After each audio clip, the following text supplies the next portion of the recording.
નમસ્કાર મિત્રો, આપ સૌનું સ્વાગત છે અપડેટની અંદર. સાથે આપણા મોરબીના એક બિઝનેસમેન છે જયેશ રવેશિયા, જેમના પુત્ર મિત રવેશિયા જે આપણી સાથે જોઈન્ટ થયા છે. મિત, તારું ખૂબ ખૂબ સ્વાગત છે અપડેટની અંદર. તે એક એચિવમેન્ટ કર્યું છે, કારણ કે તું અત્યારે LLB કરે છે MS યુનિવર્સિટીમાં બરોડા, પણ દિલ્હી સુપ્રીમ કોર્ટમાં ઇન્ટર્નશીપ કરી છે. મારા ખ્યાલથી, મારા નોલેજમાં જે વાતચીત છે ત્યાં સુધી ખાલી ગુજરાતના 2 જ વિદ્યાર્થીઓ દિલ્હીમાં સુપ્રીમ કોર્ટમાં ઇન્ટર્નશીપ માટે સિલેક્ટ થયા છે. તો દિલ્હીમાં ઇન્ટર્નશીપનો જે 1 મહિનો સુપ્રીમ કોર્ટની અંદર, તે પછી સંસદની અંદર 2 દિવસની જે કાંઈ છે, તો શું પ્રક્રિયા હોય છે આ સિલેક્શનની આખી, કેવી રીતે, કે ભાઈ ખરેખર કઈ રીતે આ આખી સિસ્ટમ હોય છે, કઈ રીતે થાય છે? તો તારી જે એચિવમેન્ટ છે અથવા તો તને જે તક મળી છે, જે મોરબી માટે ગૌરવની વાત છે, તો એના વિશેની થોડીક વાતચીત કરીએ આપણે. નમસ્કાર. હું સૌપ્રથમ તો મોરબી અપડેટના તમામ વ્યુઅર્સને નમસ્કાર કહેવા માગું છું. સૌપ્રથમ તો હું MS યુનિવર્સિટીના BLLBના 5મા વર્ષમાં અભ્યાસ કરી રહ્યો છું અને હાલ મેં સુપ્રીમ કોર્ટની અંદર 1 મહિનાની ઇન્ટર્નશીપ કરીને અત્યારે આવ્યો છું. અને જે JPN એસોસિએટ્સ, જે કદાચ દિલ્હીની અને ભારતની સર્વશ્રેષ્ઠમાંની એક ફોર્મ કહી શકાય, એ ફોર્મની અંદર સિલેક્શનના ભાગરૂપે હું મારી યુનિવર્સિટીમાંથી અમે 2 વિદ્યાર્થીઓ સિલેક્ટ થયા હતા, જે ખરેખર આખા ગુજરાતમાંથી 2 જ વિદ્યાર્થીઓ હતા. તો તેની અંદર અમે 1 મહિનાની અંદર સુપ્રીમ કોર્ટના તમામ હિયરિંગ્સથી માંડીને, તેનું ડ્રાફ્ટિંગથી માંડીને, ઓફિસ વર્કથી માંડીને તમામ વસ્તુ અમને બહુ સારી રીતે શીખવા મળી. તથા જે સર હતા અને જે ફોર્મના જે મેઇન સાહેબ હતા, તેઓ રાજસ્થાન ગવર્મેન્ટના એટર્ની જનરલ છે, શ્રી પશુપતિનાથ રાજદાન. તેઓની હેઠળ, તેઓની અંડર મેં આ ઇન્ટર્નશીપ કમ્પ્લીટ કરી 1 મહિનાની. અને સાથે સાથે ત્યાં સંસદની પણ, મોહનભાઈ કુંડારિયા દ્વારા સંસદની પણ 2 દિવસની વિઝિટ કરી, જે ખરેખર ટ્રિપલ તલાકનું જે દિવસે બિલ આવ્યું એ દિવસ, તથા એના બીજા દિવસે 28 તારીખે પણ મેં સંસદ ભવનની પણ મુલાકાત કરી હતી. ખરેખર બહુ અદ્ભુત અનુભવ રહ્યો. અને આવી રીતે ઘણી બધી વખત ઘણા બધા આવા અચીવમેન્ટ મળતા હોય છે અને લોકોને જવા માટે ઇન્સ્પિરેશન નથી મળતી, કેવી રીતે જવું એ લોકોને ખરેખર એનો રસ્તો નથી ખબર હોતો. બાકી ક્યાંક ને ક્યાંક આ વસ્તુએ પહોંચવું એકવાર માટે શક્ય પણ છે. આમ જોવો તો મિત, કારણ કે સારા એડવોકેટો છે એ પણ સુપ્રીમ કોર્ટમાં પ્રેક્ટિસ ઓછી કરતા હોય છે. તો એક LLBના વિદ્યાર્થી તરીકે જ્યારે સુપ્રીમ કોર્ટમાં 1 મહિનાની ઇન્ટર્નશીપ, તો એ બહુ મોટી એચિવમેન્ટની વાત છે કે ભાઈ તમે અભ્યાસકાળ દરમિયાન જ સુપ્રીમ કોર્ટમાં સીધું જવાનું હોત આવે. તો એવો કયો અનુભવ, આપણે ટૂંકી વાતચીતમાં 2 વાક્યમાં 3 વાક્યમાં કેવું હોય તો સુપ્રીમ કોર્ટનો 1 મહિનો છે, તને શું શીખવા મળ્યું ખાસ?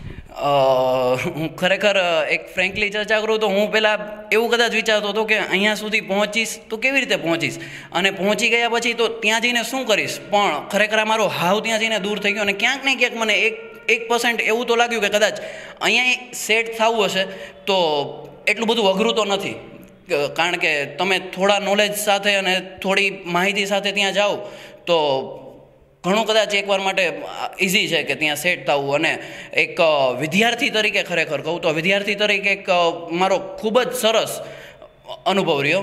અને MS યુનિવર્સિટીમાંથી પણ એક પ્રાઉડ મોમેન્ટ રહી કે અમે 2 વિદ્યાર્થીઓ અહીંયા સુધી પહોંચવામાં સફળ રહ્યા. બહુ સારી વાત કરી છે મિત્ર. એટલે આપણે એવું કહી શકીએ કે ભાઈ એવરેસ્ટ સર કરીને પછી ગિરનાર સર કરવાની વાત હોય તો બહુ ઇઝી આપણને લાગે.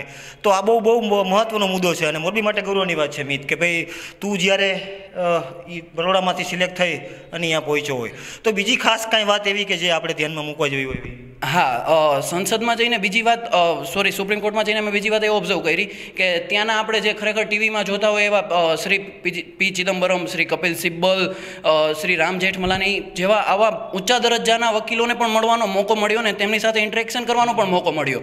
અને ખરેખર એનાથી મોટી વાત તો એ છે કે આપણે ખરેખર ટીવીમાં જોતા હોય કે આટલા મોટા વકીલો છે, આટલા મોટા તેમનું ડેઝિગ્નેશન છે, તો આપણી સાથે શું કામ વાત કરે. હું તો એક ખરેખર વિદ્યાર્થી તરીકે ત્યાં ગયો છું, પણ તે લોકોનો સ્વભાવ ખરેખર વિદ્યાર્થીઓને ઇન્સ્પિરેશન દેવાવાળો છે. અને તે લોકોએ અમારી સાથે ખૂબ સારી રીતે, અમે જ્યારે પણ એ લોકોને મળ્યા ને ખૂબ સારી રીતે અમારી સાથે ચર્ચા કરી, અને ચર્ચા સાથે સાથે અમને લોનું ઘણું ખાસું એવું નોલેજ પણ આપ્યું, જે ખરેખર અમારા માટે ખૂબ જ એક એમના માટે લાગણીની, અમારા માટે ખૂબ એક પ્રાઉડ મોમેન્ટ કહેવાય.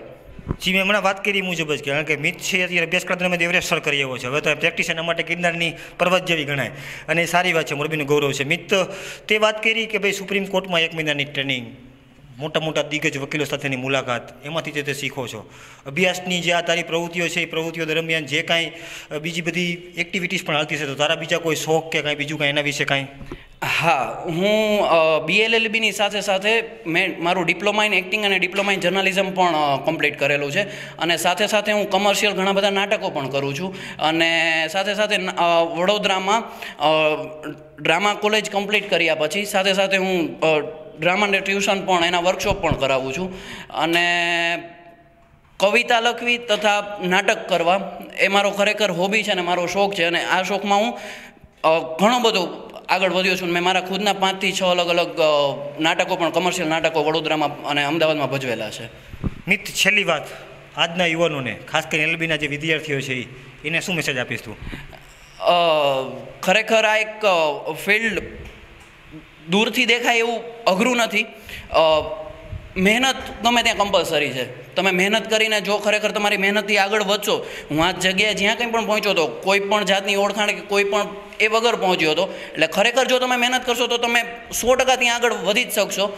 તો ખાસ કરીને હું તમામ આજના યુવાનોને એવી અપીલ કરીશ કે તે LLBના ખાસ કરીને યુવાનોને કે તે સાથોસાથ પ્રેક્ટિસની સાથોસાથ આવી રીતે ઇન્ટર્નશીપ પણ કરતા રહે. હું આ 3-4 વર્ષથી જે 5 વર્ષથી અભ્યાસ કરી રહ્યો છું તો સાથોસાથ મેં વડોદરા, અમદાવાદ, દિલ્હી અને મોરબી જેવા શહેરોમાં તમામ જગ્યાએ હું સાથે મારી ઇન્ટર્નશીપ, કોર્ટે જવાનું હોય કે જે પણ કાંઈ પણ પ્રોસેસ હોય હું સતત 5 વર્ષ જે મેં ચાલુ જ રાખી છે. અને જે ખરેખર મને ભવિષ્યમાં આવતા ખૂબ જ ફાયદાકારક રહેશે. તો હું તમામ LLB ભણતા વિદ્યાર્થીઓને એવી અપીલ વિનંતી કરીશ કે તેઓ સાથોસાથ પ્રેક્ટિકલ વસ્તુમાં આવતા રહે અને પ્રેક્ટિકલ નોલેજ મેળવતા રહે.